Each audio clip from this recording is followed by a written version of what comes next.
Yo, bien ou bof, juste pour vous dire que j'ai fait 2 erreurs assez reloues dans la version précédente de cette vidéo. Et comme j'ai vachement travaillé sur cette vidéo et que je l'apprécie beaucoup, du coup j'ai rectifié mon erreur et là, je la reposte. Et voilà, le Paris Saint-Germain est champion de France pour la 12e fois de son histoire. Ça fait zizir, c'est une belle saison, un très beau championnat avec pas mal d'avance. Et ça n'a pas toujours été le cas, on a même déjà gagné le championnat à l'arrache, comme notamment l'année dernière avec Christophe Galtier. À la mi-saison, on avait pas mal de points d'avance avant la Coupe du Monde. Et on finit avec un seul point pour remporter le championnat et on a donc perdu plein de points et donc on l'a gagné à l'arrache. Et les autres saisons c'était pas mieux avec Pochettino, etc. Donc voilà, la Ligue 1 c'est pas si évident que ça, mais là cette fois on retrouve du plaisir à être champion de France avec une belle équipe, du beau jeu, un beau collectif et pas mal de turnover. Donc un PSG plus que sérieux cette saison avec une seule défaite contre Nice. Et j'en profite pour rappeler également que on a commencé la saison de Ligue 1 avec 2 matchs nuls. Alors je remercie le staff, le coach et bien évidemment tout le collectif pour cette jolie saison et ce joli championnat remporté. Et on remercie évidemment Kylian Mbappé qui est sur les 2 tiers des buts cette saison, ainsi que Donnarumma qui a été une muraille.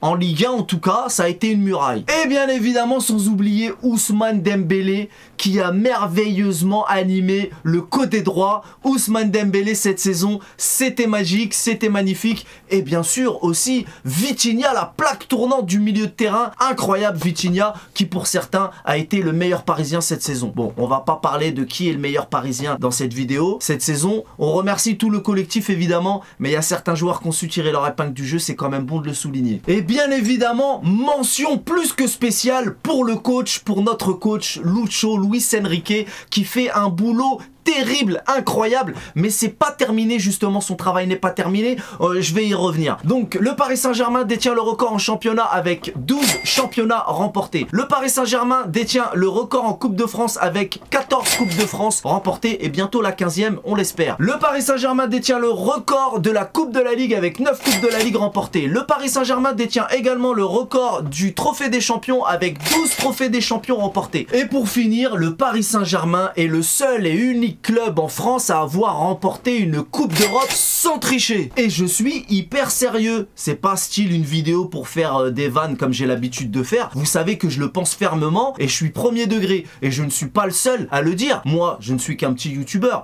Maintenant, tout le monde va me tomber dessus dans les commentaires, comme quoi que je suis un haineux. Mais pourquoi vous n'allez pas vous énerver contre tous les documentaires? Il n'y en a pas eu un, mais il y en a eu plusieurs sur RMC et d'autres chaînes. Les grands magazines, les grands journaux qu'on en parlait, qu'on parle encore chaque année, les protagonistes de l'histoire qui se sont dénoncés, les complices de Nanar, Pascal Olmeta, bon certains diront qu'il est jaloux, Emmanuel Petit, les mêmes diront que lui aussi il est jaloux, et le grand Jean-Pierre Papin qui en a parlé avant de se rétracter, peut-être qu'il est jaloux lui aussi, et monsieur Cornel Dinu, ancien joueur et sélectionneur roumain qui nous explique dans son autobiographie comment Bernard Tapie a acheté le match face à Bruges pour accéder à la finale, et à chaque fois ils sont là en train de te répondre « Oui mais on peut pas acheter le Milan AC de Berlusconi ». Soit si tu veux, et encore même si j'en doute, mais le fait d'acheter les autres matchs de la Coupe d'Europe pour accéder à la finale, c'est évidemment de la triche. Et je dirais même plus, comme vous avez été condamné pour le match OM Valenciennes en championnat, ça c'est avéré, et vous le contestez pas, et ben c'est évidemment de la triche aussi de se faciliter la tâche en championnat pour que ce soit plus simple en Ligue des Champions. Donc vous êtes définitivement des tricheurs, point à la sardine. Bon, revenons à ce qui nous intéresse. Là, les supporters de Paname, il y en a certains qui peuvent me dire « Oui mais AZ on est champion, même si t'as raison, pourquoi tu parles encore de ça ?» Je t'explique poto,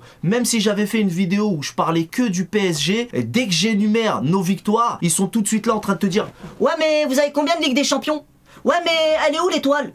Poto, je suis obligé de leur faire fermer leur gueule. Et en plus, je ne dis que la vérité. Et je ne suis pas le seul à le dire. Ils me tombent tous dessus comme si c'était moi qui avais inventé cette histoire. Et puis je te dis, même si je parle que de Paname, en énumérant nos victoires, notre palmarès tout simplement. Ouais mais vous avez combien d'LDC? Ouais mais elle est où l'étoile? À un moment donné, je suis obligé de leur dire. Mais attends, après t'as aussi ceux qui vont te dire dans l'espace commentaire, parce qu'il y a plusieurs catégories. Attends, je t'explique. Aujourd'hui, je vais tous les terminer. Donc t'as ceux qui disent ouais mais vous n'avez pas de concurrence en France si vous étiez en première ligue ou en Liga, vous seriez 15e. Mais poto, en toute objectivité, quand la Juve dominait la Serie A, personne n'a rien dit. Quand le Bayern raflait tout en Bundesliga, personne n'a rien dit. Et quand Lyon a dominé la Ligue 1 pendant des années, personne n'a rien dit non plus. Et en plus, cette année, on a quand même sorti 2 équipes de Liga, le Barça et la Real Sociedad. Sociedad. Donc, vous pensez que le Paris Saint-Germain n'a pas de niveau dans les autres championnats d'Europe, mais le Paris Saint-Germain est arrivé en demi-finale de la Ligue des Champions cette saison par hasard. Et après, c'est moi qu'on traite de footix. Et je vais finir avec le meilleur commentaire de haineux.